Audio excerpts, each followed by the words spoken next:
The problem of anger is surfacing at high school campuses everywhere. I've seen some girl get her head smacked into the concrete before, and that's just insane. A boy stood up and threw the book down on the floor and swore at my government teacher. And many teens live lives that breed anger. It's really common nowadays to hear like these horrible stories about problems at home. His dad hit him, beat him up. You don't know where you are or what you should do. Now, more than ever, teens are acting out in destructive ways. They hit things, they join gangs to beat up people. In this episode of Real Life Teens, we'll look at anger and teenagers. We'll discuss the symptoms of anger problems. If someone's feeling bad or angry, you can tell. They're not only not connected with themselves, they're not connected to school or their parents. The kids don't have any good models. They don't know how to handle their emotions.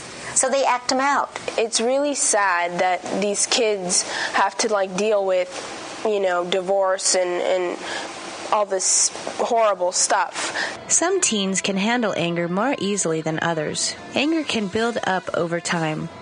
They get really irritated.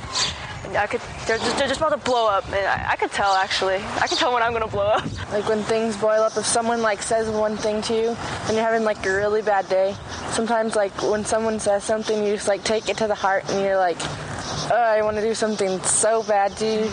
Anger is sometimes used to cover up more painful emotions in a teenager's life. Maybe they've dug themselves into this hole where they feel like they can't get out of it. Other feelings they've shut down to. They don't feel them. Whatever, I don't care. Oh well, doesn't matter to me.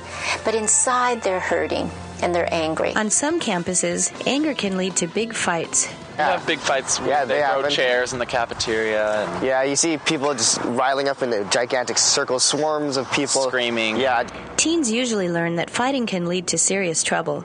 There's more consequences. Maybe in middle school or maybe in elementary school, if you push someone, you may get a note home from mom and dad or you may get a little suspension. But the bigger you get, the more injuries you cause. And boys aren't the only one to express anger by fighting. I've seen so many girl fights, and it's always stereotypical that the guys fight more, but I've seen more girl fights than I have guy fights.